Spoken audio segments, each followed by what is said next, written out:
जय श्री कृष्णा, राधे कृष्णा, जय श्री राम, ओम नमः शिवाय। लास्ट वीडियो में हमने देख लिया था पिछला पेज। अभी हम देखने वाले हैं उसके आगे से। भगवद गीता का हम देख रहे हैं, भूमिका में ही है, अभी लेसन स्टार्ट, अध्याय स्टार्ट नहीं हुआ है हमारा। ठीक है, तो एक एक वर्ड एक एक लाइन में एक्सप्लेन करे जा रही हूँ आपको। ये बहुत ज़रूरी है पढ़ना, जो लोग इंटरेस्टेड हैं इसे पढ़ने के लिए। चलिए समझते हैं। लास्ट की वीडियोज़ अगर आपने नहीं देखी हैं तो प्लेलिस्ट में है सारे वीडियोज़, आप देख सकते हैं। अल्पज्ञानी लोग परम सत्य को निर्विशेष मानते हैं। जो अल्पज्ञानी लोग हैं वो जो परम सत्य है उसी को क्या मानते हैं? निर्विशेष। लेकिन वे हैं दिव्य पुरुष और उसकी पुष्टि समस्त वैदिक ग्रंथों में हुई है। परम सत्य को निर्विशेष मानना ये नहीं सही है। तो वो कौन है? निर्विशेष कौन है? दिव्य पुरुष हैं और इसकी पुष्टि समस्त हर एक वैदिक ग्रंथ में हुई है। क्या बोला गया है? नित्यो नित्यानाम चेतनश्चेतनानाम, ये बोला गया है किसमें? कठोपनिषद में।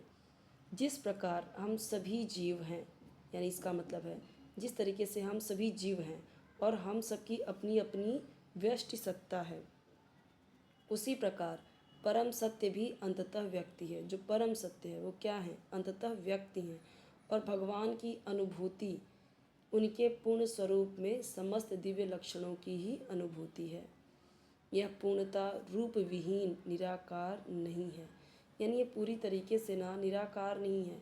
यदि वह निराकार हैं या किसी अन्य वस्तु से घटकर हैं तो वह पूर्ण नहीं हो सकता है। जो पूर्ण है उसे हमारे लिए अनुभव गम्य तथा अनुभवातीत हर वस्तुओं से युक्त होना चाहिए, अन्यथा वह पूर्ण कैसे हो सकता है? यानी भगवान में ना अपार शक्ति है। यहाँ पे बोला गया है परास शक्ति विधैव श्रूयते, यानी कृष्ण किस प्रकार अपनी विभिन्न शक्तियों द्वारा कार्यशील है। वो एक जगह नहीं है, हर जगह है। वो एक जगह उन्हें नहीं रख सकते, वो हर अपने अलग अलग शक्तियों द्वारा कार्यशील हैं, हर जगह वो कार्य कर रहे हैं। इसकी भी व्याख्या भगवद गीता में हुई है। यह दृश्य जगत, या जिस जगत में हम रह रहे हैं, यह भी स्वयं में पूर्ण है। यह दृश्य जगत भी स्वयं में पूरा है, क्योंकि जिन 24 तत्वों से यह नश्वर ब्रह्मांड निर्मित है, यानी 24 तत्वों से ये जो नश्वर ब्रह्मांड है, नश्वर क्यों? क्योंकि एक दिन ख़त्म हो जाएगा, ख़त्म होने वाली चीज़ें हैं, कुछ भी यहाँ पे परमानेंट नहीं है। तो ये ब्रह्मांड कैसी है? वो भी नश्वर है। वे सांख्य दर्शन के अनुसार इस ब्रह्मांड के पालन तथा धारण के लिए अपेक्षित संसाधनों से पूर्णतया समन्वित हैं। ठीक है, इसमें न तो कोई विजातीय तत्व है, न ही किसी भी वस्तु की आवश्यकता है।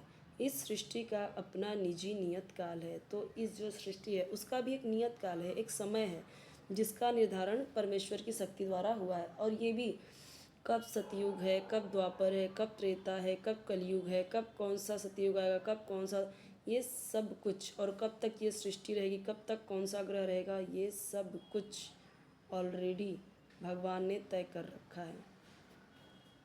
नियत काल है सबका, जिसका निर्धारण खुद भगवान ने किया है। और जब यह समय पूरा हो जाता है तो उस पूर्ण व्यवस्था से इस क्षण भंगुर सृष्टि का विनाश हो जाता है। क्षण भंगुर ही है ना। क्षुद्र जीवों के लिए यह सुविधा प्राप्त है, छोटे जीवों के लिए यह सुविधा प्राप्त है कि पूर्ण की अनुभूति करें। सभी प्रकार की अपूर्णताओं का अनुभव पूर्ण विषयक ज्ञान की अपूर्णता के कारण है। इस प्रकार भगवद गीता में वैदिक विद्या का पूर्ण ज्ञान पाया जाता है। सारा वैदिक ज्ञान अमोघ अच्युत है और सारे हिंदू इस ज्ञान को पूर्ण तथा अमोघ मानते हैं। फॉर एग्ज़ाम्पल, गोबर क्या है? वो पशुमल है, यानी इंसानों द्वारा निकाला गया मल है। और स्मृति या वैदिक आदेश के अनुसार यदि कोई पशु मल का स्पर्श करता है तो उसे शुद्ध होने के लिए स्नान करना पड़ता है। जैसे अगर आपने बिल्ली का, कुत्ते का अगर आपने टॉयलेट टच कर दिया है, पैर में लग गया, नहाना पड़ता है। ठीक है, लेकिन अभी मैंने किसकी बात की? कुत्ते बिल्लियों का, उनका अशुद्ध माना गया है। लेकिन आप देखोगे तो जो गाय है, वैदिक शास्त्रों में गोबर को पवित्र करने वाला माना गया है। इससे विरोधाभास कहा जा सकता है, लेकिन यह मान्य है। मान्य क्यों है? क्योंकि यह वैदिक आदेश है, वेदों में कहा गया है, और इसमें संदेह नहीं है कि इसे स्वीकार करने पर किसी प्रकार की त्रुटि नहीं होगी। मान लेना ही है हमें, और हमें ये मान लेना, क्योंकि हर चीज़ को जैसे हम संविधान के हिसाब से मानते हैं, वैसे ही जो सनातनी हैं वो वेद के हिसाब से बातों को मानते हैं कि जो वेद में है वो सच है, वो सही है। तो उसमें कोई गलती नहीं होगी। अब तो आधुनिक विज्ञान द्वारा भी यह सिद्ध किया जा चुका है कि गाय के गोबर में समस्त जीवाणुनाशक पाए जाते हैं, इसीलिए वैदिक ज्ञान पूर्ण है। अब आप एक चीज़ ध्यान दो, जिस चीज़ को लोगों ने उसका खंडन करना चाहा, ये गलत है, ये गलत है, जो वेदों में दी गई है उसकी बात कर रही हूँ, फिर उन वेदों की चीज़ पे जब अध्ययन होता है तो वो चीज़ें निकल के सामने आती कि सही बात है। ग्रहण काल में ये मत करो, ये मत करो अगर बोला जाता है, बाद में जब साइंस ने खोज की तो बोला कि हाँ इसलिए नहीं किया जा सकता, साइंटिफिक रीज़न ये है, तो ये चीज़ें हमें माननी पड़ती हैं। ठीक है, इसीलिए वैज्ञानिक जो वैदिक ज्ञान है वो पूरा है, क्योंकि यह समस्त संशयों एवं त्रुटियों से परे है, और भगवत गीता समस्त वैदिक ज्ञान का सार है। जो वेद है उसका पूरा वैदिक का जो सार है, आपने गीता पढ़ लिया तो आपको वेदों का सार मिल गया है। ठीक है, वैदिक ज्ञान शोध का विषय नहीं है, कुछ रिसर्च करने की ज़रूरत नहीं है वैदिक ज्ञान पे। हमारा शोध कार्य अपूर्ण है, क्योंकि हम अपूर्ण इंद्रियों के द्वारा शोध कर रहे हैं। क्योंकि जो भी हम अगर रिसर्च कर रहे हैं, आपको क्या पता कि साइंस अगर आगे निकल चुका है तो क्या ये गारंटी है कि जो विज्ञान में लिखा, जो हमारे वेद में लिखा गया है, उसको आज तो ये साइंस नकार रहा है, लेकिन कुछ साल बाद वो प्रूव करता है कि हाँ ये बात सच है। तो इसका मतलब ये हमारा जो साइंस है आज तो पूर्ण रूप से नहीं है। तो अगर आज वो किसी चीज़ को, वेद की चीज़ों को अगर आज वो नकार रहा है, क्या गारंटी है कि कल उसे वो नहीं नकारेगा, कल वो मान लेगा कि हाँ जो वेद में कहा गया है सत्य है। ठीक है, जैसे आप मानो कि जो सूर्य का जो एक टाइम पीरियड, जो एक दूरी है, डिस्टेंस है, उससे हमने बहुत पहले ही देख लिया है हनुमान चालीसा में।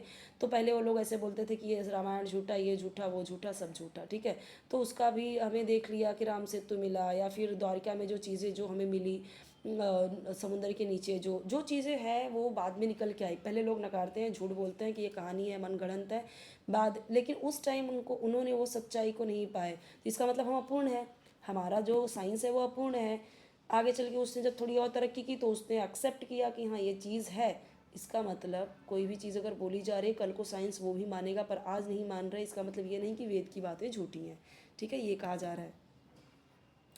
तो हम क्या है, हमारा शोध कार्य यानी जो हमारा रिसर्च कार्य है वो अपूर्ण है, वो पूर्ण रूप से नहीं है, क्योंकि हम अपूर्ण इंद्रियों के द्वारा शोध करते हैं। हमारी जो इंद्रियां हैं, आँख, कान, ज़रूरी नहीं है कि जो हमारी आंखें देखें बस उतना ही सत्य है, जो हमारी आंखें नहीं देख पाती हैं वो भी सत्य है। हवा चल रहा है, हवा आप नहीं देख पा रहे, इसका मतलब ये नहीं कह सकते कि हवा यहाँ पे अवेलेबल नहीं है। आप दही में देख रहे हो, वहाँ पे कीड़े चलते हुए आपको नहीं देख रहे, लेकिन जब आप वही माइक्रोस्कोप के अंदर देख रहे हो तो आप देख रहे हो कि वो उसके चलते हुए आपको कीटाणु मिल जाएंगे। तो इसका मतलब ये तो नहीं कि जो हम, ये हमारी इंद्रियां क्या हैं, वो अपूर्ण हैं, वो हम अपूर्ण इंद्रियों द्वारा शोध करते हैं। हमें पहले से चले आ रहे पूर्ण ज्ञान की परंपरा द्वारा स्वीकार करना होता है, जैसा कि भगवद्गीता में कहा गया है।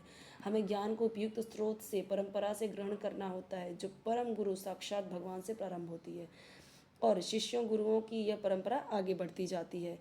छात्र के रूप में अर्जुन भगवान कृष्ण के अर्जुन क्या कर रहे हैं, श्री कृष्ण से शिक्षा ग्रहण करता है, और उनका विरोध किए बिना वह कृष्ण की सारे बातें स्वीकार कर लेते हैं।